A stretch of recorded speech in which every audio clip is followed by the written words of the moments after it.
Woman lead development, और जिस संस्था में आज आप इंटरव्यू ले रहे हो, ये संस्था तो वुमन लेड डेवलपमेंट का ही प्रतीक है बिल्कुल, राइट पूरे संसार में। जी।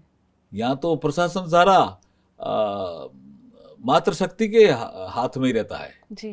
भाई, लोग तो सहयोग करते हैं, ऐसा इसका सिस्टम बना के गए हैं। आप चाहे तमिलनाडु को हो चाहे आप जम्मू कश्मीर की हो, घर जाके कंप्यूटर पे एफआईआर दर्ज करा दीजिए, उसको हम 0 एफआईआर बोलते हैं, और अपना आप ही पुलिस वाले ढूंढेंगे कहाँ आपका पर्स गया। ये सब ये न्यू क्रिमिनल सिस्टम है, न्यू इसमें जस्टिस में। जितने भी मंत्रालयों से आप जुड़े रहे हैं, किन किन चुनौतियों का आपको सामना ज्यादा करना पड़ा है, और खासकर न्याय मामले में? नहीं नहीं, हर समय चुनौतियां रही है जी। जैसे वित्त मंत्रालय में मैं एमओएस था, तो नोटबंदी उसी समय, जीएसटी का लागू होना भी उसी समय। मैं जब वित्त मंत्रालय में एमओएस था, अरुण जेटली जी के साथ में काम करता था। अच्छा। सड़क की समस्या आ गई, पानी की आ गई, बिजली की आ गई, किसी के मकान की आ गई। इसके अलावा भी जनता बहुत अच्छे सुझाव देती है। अगर आप ढंग से लागू करते हो, तो उसका इम्पैक्ट नेशनल लेवल पे जाता है। अब मैं पूछना चाहूंगी आपका ब्रह्मा कुमारी इसका अनुभव, इस बार आपको कुछ नया क्या फील हुआ? हम यहाँ 5:15 ही आ गए थे ना, 5:10 में समझिए आ गए थे। तो अब 5:10 किसी और जगह जाओ तो हलचल नहीं होती है ना। यहाँ तो हलचल थी, सात्विक प्रवृत्ति का प्रभाव था। तो मैं भी जल्दी तैयार हो गया, और तैयार होकर के मैं जब घूमने निकला बिना मेरी किसी सिक्योरिटी के, अच्छा। अपना आप ही, तो बहुत से लोग मिल गए मुझे। तो ये देखिए ना, ये एक अलग अनुभव है। और इसका जो सात्विक प्रभाव जब आपके जीवन पे पड़ता है, तो आपका दिन भी ठीक रहता है, आगे का जीवन भी ठीक रहता है।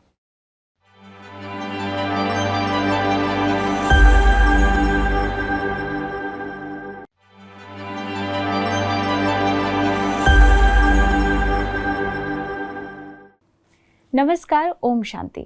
आप देख रहे हैं माइंडफुल मोमेंट्स। यह वह मंच है जहां हम नेतृत्व, समाज सेवा और देश निर्माण की प्रेरक कहानियां सुनते हैं। आज हमारे साथ है श्री अर्जुन राम मेघवाल जी, जो वर्तमान में लॉ एंड जस्टिस मिनिस्ट्री का स्वतंत्र प्रभार संभाल रहे हैं। साथ ही वे पार्लियामेंट्री अफेयर्स और कल्चर मिनिस्ट्री में भी अपनी जिम्मेदारियां निभा रहे हैं। आप एक ऐसे नेता हैं जिन्होंने अपने सरल स्वभाव, सत्यनिष्ठा और जनहित की भावना से लोगों के दिलों में खास जगह बनाई है। तो आइए स्वागत करते हैं अर्जुन राम मेघवाल जी का, और सुनते हैं उनके विचारों, उनके अनुभवों और कुछ ऐसे माइंडफुल मोमेंट्स जो हमें आगे बढ़ने की प्रेरणा देते हैं। सर, आपका बहुत बहुत स्वागत है। धन्यवाद अंचल जी। सर, सबसे पहले ना मैं आपकी जो शुरुआत प्रश्न की करना चाहूँगी, आपके प्रारंभिक जीवन से करना चाहूँगी, आपका राजनीतिक करियर से चाहूँगी कि आप हमारे दर्शकों के साथ साझा कीजिए कि आपका राजनीतिक करियर कैसा रहा और उसकी शुरुआत कहाँ से हुई, किस सन से हुई? देखिए, प्रारंभिक जीवन से तो अगर आप करना चाहेंगे, तब तो मैं आपके माध्यम से आपके दर्शकों को बताना चाहता हूँ कि मैं बहुत ही एक यूँ समझिए गरीब परिवार में पैदा हुआ। अच्छा। हमारी लोकेलिटी में एजुकेशन कोई ले ले तो यूँ समझो कि बहुत बिरले ही लोग 10वीं तक पढ़ते थे। तो मैं समझता हूँ कि मैं उस समय उस लोकेलिटी में या मेरे समाज में 10वीं वाला पहला ही आदमी हूँ। लेकिन अगर कोई लड़का या लड़की अच्छे संस्कार सीखता जाए, सात्विक लोगों के साथ संगत करता रहे, तो उसका चरित्र श्रेष्ठ बनता रहता है। मैं इस चीज को मानता हूं कि मेरा चरित्र ठीक बनता गया, और जब ठीक बनता गया तो मैं शुरुआत में टेलीफोन एक्सचेंज में ऑपरेटर बना, फिर एक राजस्थान में पीसीएस सर्विसेज होती है, पीसीएस बना, फिर मेरा प्रमोशन आईएएस में हुआ। अच्छा। मैं कलेक्टर भी रहा। जो राजनीतिक की शुरुआत आप कह रहे हैं वो 2009 में हुई। उससे पहले मैं बहुत से ऐसे सामाजिक संगठन हैं उनसे जुड़ा रहा, जिसमें ब्रह्मा कुमारी जी का भी एक संगठन का योगदान है सात्विक चरित्र को बढ़ाने में। भारत विकास परिषद, सेवा भारती, भिक्षु साधना केंद्र, जैन विश्व भारती, बौद्ध परिषद, बहुत से संस्थाओं का भी योगदान है, बहुत से संतों का भी योगदान है। और 2009 में जब मुझे टिकट मिली बीकानेर संसदीय क्षेत्र से, तो उस समय तो मैं आईएएस ऑफिसर था। मैंने उसके बाद इस्तीफा दिया, फिर चुनाव लड़ा। बीकानेर की जनता ने मुझे ठीक समझा, उनकी कृपा मेरे पे बनी रही। और 2009 में मैं चुनाव जीत गया भारतीय जनता पार्टी से। और उसके बाद मैं लगातार चौथी बार का सांसद बन गया। 2014 में नरेंद्र मोदी जी इस देश के प्रधानमंत्री बन गए, तो मैं उनके साथ मंत्रिपरिषद में भी हूँ। अभी कानून और न्याय मंत्रालय का जिम्मा प्रधानमंत्री जी ने मुझे दे रखा है। तो इस तरह से मेरी ये प्रारंभिक जीवन और राजनीतिक शुरुआत आप कह सकते हैं, मान सकते हैं। सर, आपने जैसे कई मंत्रालयों में काम किया है, जैसे जल संसाधन कहें, वित्त मंत्रालय और कॉर्पोरेट मामले में भी आप जुड़े रहे हैं, और अभी आप न्याय मामले में जुड़े हुए हैं। तो आपको क्या लगता है कि ये इन सारे मामलों में जितने भी मंत्रालयों से आप जुड़े रहे हैं, किन किन चुनौतियों का आपको सामना ज़्यादा करना पड़ा है, और खासकर न्याय मामले में? नहीं, हर समय चुनौतियाँ रही है जी। जैसे वित्त मंत्रालय में मैं एमओएस था, तो नोटबंदी उसी समय, जीएसटी का लागू होना भी उसी समय। मैं जब वित्त मंत्रालय में एमओएस था, अरुण जेटली जी के साथ में काम करता था। अच्छा। कॉर्पोरेट अफेयर्स में एमसीए आपका लागू हुआ। कंपनी एक्ट में संशोधन के बाद तुरंत जो चुनौतियां थी, चुनौतियां हर समय रही। उसके बाद मैं संसदीय कार्य मंत्रालय में आ गया, तो संसद की चुनौतियां भी आप कम नहीं रहती है। फिर मैं वाटर रिसोर्सेज में आ गया, तो गंगा की सफाई और ये चुनौतियां भी रही।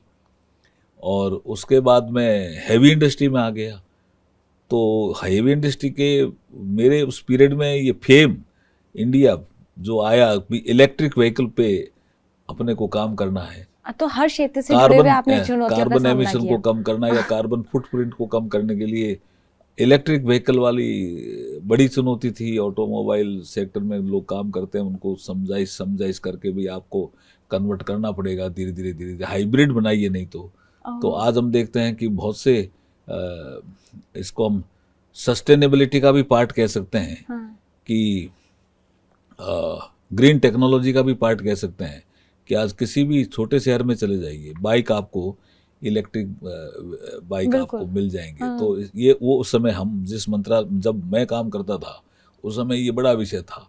फिर मैं संस्कृति मंत्रालय में आया, तो संस्कृति मंत्रालय में आप देखिए G20 उस समय का ही पीरियड का पार्ट था। और बहुत से देशों में भारत की संस्कृति क्यों महान है, यूनेस्को की साइट हमारे यहाँ ज़्यादा होनी चाहिए, हेरिटेज बिल्डिंग हमारे यहाँ ज़्यादा होनी चाहिए, ये सब हमारे उसी पीरियड का पार्ट रही, अभी कंटिन्यू चल रही है। और उसके बाद मैं अब लॉ एंड जस्टिस में हूँ, तो बहुत से पुराने कानून जिनकी आवश्यकता नहीं है वो समाप्ति का दौर है ही। और संसद भवन जो हमारा नया बना, उसमें जो पहला बिल प्रस्तुत किया गया, जिसको लोकल लैंग्वेज में तो हम वुमन रिजर्वेशन बिल कहते हैं, लेकिन प्रधानमंत्री नरेंद्र मोदी जी ने उसको नाम दिया नारी शक्ति वंदन अधिनियम। वो भी मैंने ही पेश किया। संसद भवन का आप यूं समझिए प्रवेश करना, पुराना जो पार्लियामेंट बिल्डिंग थी उसको संविधान सदन नाम दिया, संसद भवन लोकसभा और राज्यसभा के लिए जो अलग बिल्डिंग बनी थी उसको संसद भवन नाम दिया। उसमें जब प्रधानमंत्री जी के साथ सभी सांसद प्रवेश कर रहे थे और पहला सत्र था उस नई बिल्डिंग में, और उस नई बिल्डिंग में विशेष सत्र था 5 दिन का, उसमें पहला बिल जो पास हुआ वो वुमन एम्पावरमेंट, और प्रधानमंत्री जी ने उसको नाम दिया कि वुमन एम्पावरमेंट से भी आगे हमें बढ़ना है, वुमन लेड डेवलपमेंट। और जिस संस्था में आज आप इंटरव्यू ले रहे हो, ये संस्था तो वुमन लेड डेवलपमेंट का ही प्रतीक है। बिल्कुल, पूरे संसार में जी। यहाँ तो प्रशासन सारा मातृशक्ति के हाथ में ही रहता है जी। भाई लोग तो सहयोग करते हैं, ऐसा इसका सिस्टम बना के गए हैं। बिल्कुल बिल्कुल, नहीं ये बात तो है, और ये संस्था अपने आप में एक बहुत बड़ा एग्जाम्पल है जो women प्रधानमंत्री जी empowerment का। कहते हैं वुमन लेड डेवलपमेंट की बात, वो यहाँ लागू है। करेक्ट करेक्ट सर, जैसे लोकसभा में आपने बीकानेर का प्रतिनिधित्व करते हुए जनता की समस्याओं को महसूस किया, तो उस अनुभव ने आपकी लाइफ में क्या चेंजेस किए, क्या निर्णयों में कुछ योगदान दिया उस अनुभव ने? यानी निश्चित रूप से अगर आप जनप्रतिनिधि के नाते जनता के बीच में रहते हैं, करेक्ट, तो नेचुरली उनकी समस्याएं, अब जैसे आपने सड़क की समस्या आ गई, पानी की आ गई, बिजली की आ गई, किसी के मकान की आ गई, इसके अलावा भी जनता बहुत अच्छे सुझाव देती है। राइट, अगर उनको अगर आप ढंग से लागू करते हो तो उसका इम्पैक्ट नेशनल लेवल पे जाता है। जैसे मैं एक उदाहरण दूंगा कि बीकानेर की जनता में जब मैं बात कर रहा था, जब मैं अपोजिशन में एमपी था, आई वाज नॉट इन, जैसे सत्ता पक्ष का एमपी नहीं था, I was not MP of the of A government, I was a MP from opposition side in 2009-2014 at that time, कि आपने जनता ने कहा कि इनकम टैक्स में रिफंड हमें ऑटोमेटिक क्यों नहीं मिलता है। अगर कोई एंटरप्रेन्योर या कोई ट्रेडर इनकम टैक्स की रिटर्न जमा कराना भूल गया तो वो अपने घर बैठा ऑनलाइन करा सकता है, लेकिन अगर रिटर्न लेने जाएं हम, ज़्यादा करा दी, सपोज करो हमने 20,000 ज़्यादा करा दिया इनकम टैक्स, तो हमने हमारी सीए ने कहा या हमें पता लगा कि 20,000 ज़्यादा करा दिया, तो हम जब रिटर्न लेने जाते हैं, जिसको रिफंड बोलते थे उस समय, आज भी बोलते हैं, तो वो बोला हमें ऑनलाइन नहीं मिलता, उसके लिए ऑफिस जाना पड़ता है, तो दफ्तर के चक्कर लगाने पड़ते हैं, भ्रष्टाचार भी उसमें होता है। Then as an opposition MP I raise the issue, तो उसको ध्यान में लिया गया, और उस समय के जो वित्त मंत्री थे प्रणब मुखर्जी साहब, उन्होंने मुझे अलग से बुलाया। अच्छा, कि mister Meghwal, it is very good suggestion, you can give me in writing. Then I given, तब आपने जनता के सजेशंस को सजेशन को राइटिंग में दिया, और now it is implemented. Correct, अगर आपका इनकम टैक्स का ज्यादा जमा हो गया है तो it will come automatically in your account, refund will come automatically, आपको मांगने की जरूरत नहीं है, एक सिस्टम बन गया। तो जनता से के सुझाव से अगर आप चीज़ों को पार्लियामेंट में ठीक ढंग से अगर रेज करते हैं, या आप मंत्री हैं तो ठीक ढंग से मंत्रालय में रेज, आप उसको रेज करके फ्लैग करते हैं इशू को, तो जनता के कल्याण की बहुत सी चीज़ें आप कर सकते हो। ऐसे बहुत से उदाहरण दे सकता हूँ, ये तो एक एग्जाम्पल मैंने दिया।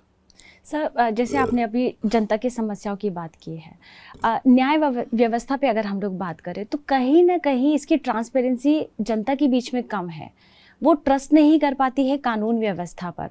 क्या मानते हैं इसके पीछे का क्या कारण है? देखिए, ट्रस्ट का सब्जेक्ट है, मैं जिस पे बोलने वाला हूँ वो यूनिटी एंड ट्रस्ट ही है, ग्लोबल समिट का सब्जेक्ट जी। देखिए, ये हमारे जो क्रिमिनल जस्टिस सिस्टम के जो कानून थे, Indian penal code, criminal procedure code, Indian evidence act, ये अंग्रेजों ने मूलतः हमें दिए ना, हमने हिम्मत ही नहीं की चेंज करने की। 1857 का स्वतंत्रता संग्राम का, हम जिनको कहते हैं पहला आंदोलन था हमारा, अंग्रेजों ने उसको गदर कह दिया, विद्रोह कह दिया, इंग्लिश में म्यूटिनी कह दिया, लेकिन वो था तो स्वतंत्रता संग्राम का पहला आंदोलन। लेकिन अंग्रेजों ने क्या किया रिएक्शन में, उन्होंने कहा भारतीयों की हिम्मत कैसे हुई इतना बड़ा आंदोलन करने की, तो उन्होंने कोडिफिकेशन किया लॉ का, उसी में ये भारतीय दंड संहिता आई, दंड प्रक्रिया संहिता आई, एविडेंस एक्ट आया, उस समय आया, जो हमें 1 जुलाई 2024 से हमारे नए क्रिमिनल लॉज लागू हुए हैं। इसमें जो एफआईआर दर्ज होगी इस नियमों के तहत, उसका 3 साल में फैसला हो जाएगा।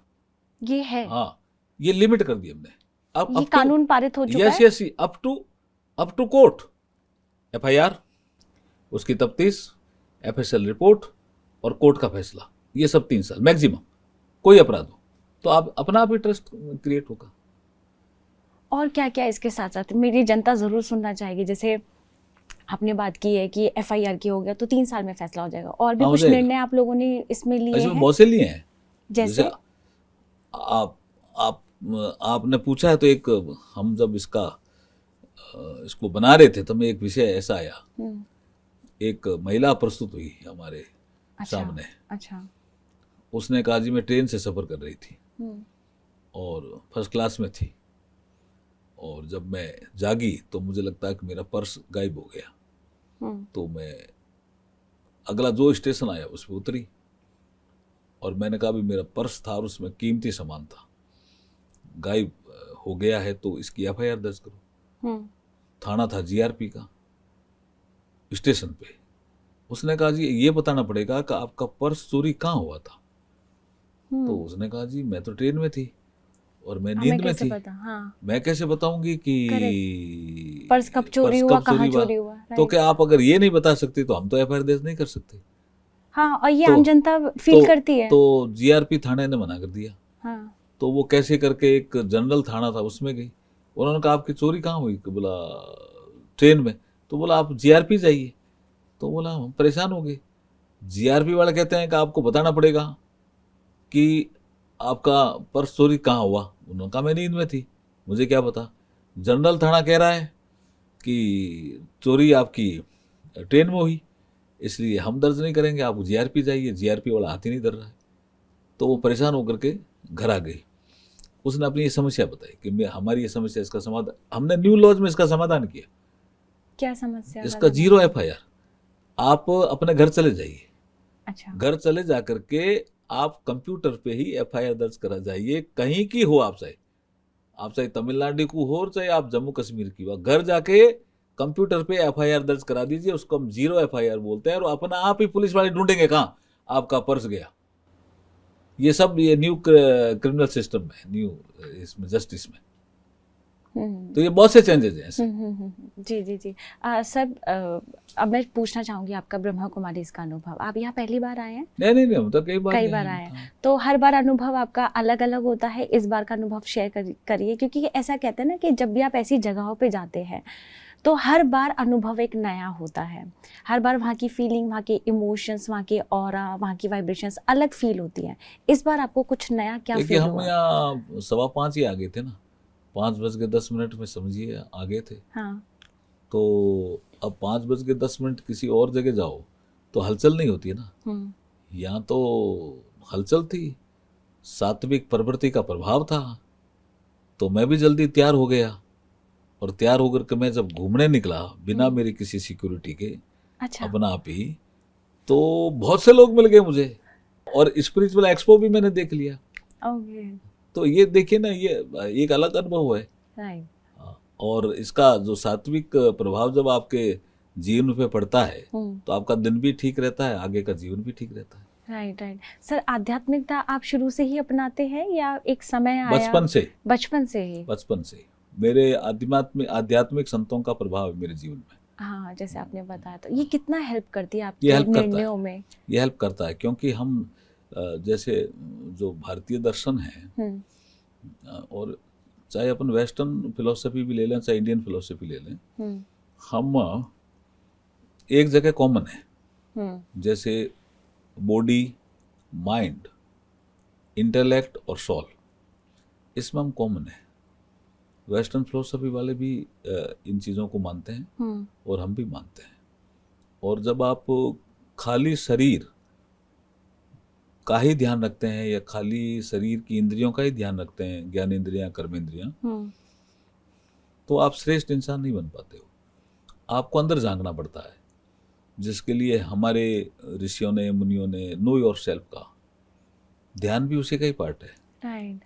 जब आप शरीर से मन में प्रवेश करते हो तो ध्यान की ओर बढ़ते हो। ध्यान की कई प्रक्रियाएं हो सकती है, ध्यान के कई प्रकार हो सकते हैं, वो अलग बात है, लेकिन मेडिटेशन लाइफ में चेंजेस लाता है। राइट। और जब आप माइंड की ओर बढ़ते हो तो आपका माइंड सात्विक सोचने लगता है, पॉजिटिव थिंकिंग आपके अंदर प्रोसेस शुरू होता है। जब पॉजिटिव सोचते हो तो आपका घृणा का भाव कम होता है, क्रोध का भाव कम होता है, बैर का भाव कम होता है। करेक्ट। तो आप नजदीक पहुंच जाते हो इंटेलेक्ट के। और जब इंटेलेक्ट के नजदीक पहुंच जाते हो तो वो कहते हैं नहीं, इससे क्रोध नहीं करना चाहिए। आपका निर्णय सही होने लग जाता है। नहीं, इसने क्या किया, ऐसा कुछ नहीं किया, क्यों अपन बैर करें, ये नहीं बोल रहे हैं तो क्या अपन बोल लें। तो वो बुद्धि आपका बहुत अच्छे निर्णय कराती रहती है और आपकी सोल भी पवित्र होती है, उसके ऊपर ऐश जो लगी हुई है ध्यान के माध्यम से हट जाती है। तो सोल जब लाइट फेंकती है तो आपकी बुद्धि प्रकाशित होती है और आपके निर्णय सही होते हैं। जब आपके निर्णय सही होते हैं तो आप श्रेष्ठ इंसान बन जाते हो जीवन में। जी सर, अगर बात करें विश्व कुटुंबकम की, कि हर कोई कहता है कि पूरा विश्व एक है, पूरा परिवार जैसा है, आपको क्या लगता है कि आज ये परिवार कहीं ना कहीं बिखर नहीं गया है? शायद अपने वैल्यूज़ कहीं हम लोग खो चुके हैं, और इसको सही, क्योंकि आप एक लीडर हैं, आप उस नज़र से देख पाते हैं कि कहाँ कमी है और कैसे इसको जोड़ा जा सकता है।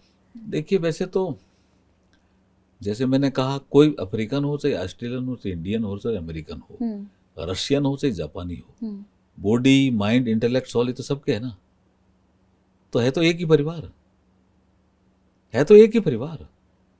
फिर जो गड़बड़ हुई ना वो इसलिए हुई कि कुछ लोगों ने कहा माई वे इज द हाईवे, बस वहीं गड़बड़ हो गई। आपका रास्ता भी ठीक है, मेरा रास्ता भी ठीक है, जियो और जीने दो, इस दिशा में आप बढ़ोगे, संसार भी सुखी रहेगा, आप भी सुखी रहोगे। और जैसे आप कहोगे माई वे इज द हाईवे, झगड़ा होगा। इसको ही दूर करना है, इसी से यूनिटी आएगी। सर, अगर आप हमारे दर्शकों को कोई मैसेज देना चाहते हैं, क्योंकि आपके जीवन के इतने अनुभव रहे हैं और आपने अपनी लाइफ में बहुत कुछ देखा है, तो आप यूथ को क्या मैसेज देना चाहेंगे कि उनका जीवन सार्थक रहे, पीसफुली रहे, और वो जो अपना मार्गदर्शन करना चाहते हैं वो एग्जैक्ट कर सके? वो शिक्षित बनने के साथ साथ संस्कारित बने, अच्छे आचरण जीवन में अपनाएं, नशों से दूर रहें। और सफलता का कोई शॉर्टकट नहीं होता है, वो शॉर्टकट नहीं अपनाएं। रास्ता लंबा भी क्यों नहीं हो, अच्छा हो, उचित हो, उसको अपनाना चाहिए। जी जी, एक लास्ट सवाल और है कि भारत विश्व गुरु बने, इसमें आध्यात्मिकता का कितना बड़ा रोल है? देखिए, एक प्रधानमंत्री नरेंद्र मोदी जी ने कई बार कहा है कि भारत को कई सेक्टर में लीडिंग रोल मिलने वाला है, कई जगह मिल गया, जैसे योगा, भारत को लीडिंग रोल मिल गया। तो in yoga sector India is a global leader. In space India is a global leader. In Ayurveda India is a global leader. और अभी सोलर में और कई चीजों में ग्लोबल लीडर बनेगा इंडिया। तो स्पिरिचुअल भी एक सेक्टर है, इसमें भी भारत को ग्लोबल लीडर बनना है। तो इसमें ये जो ऐसी संस्थाएं हैं, इनका बहुत बड़ा रोल आने वाला है जी, आने वाले समय में। जी जी जी जी, आपका बहुत बहुत धन्यवाद सर। Thank you. और धन्यवाद आप सभी दर्शकों का भी, जो हमारे साथ इस सजीव और मीनिंगफुल संवाद का हिस्सा बने रहे। हम फिर मिलेंगे अगले एपिसोड में नए विचार, नई सोच और नए माइंडफुल मोमेंट्स के साथ। तब तक आप अपना ध्यान रखिए, खुश रहिए। नमस्कार, ओम शांति।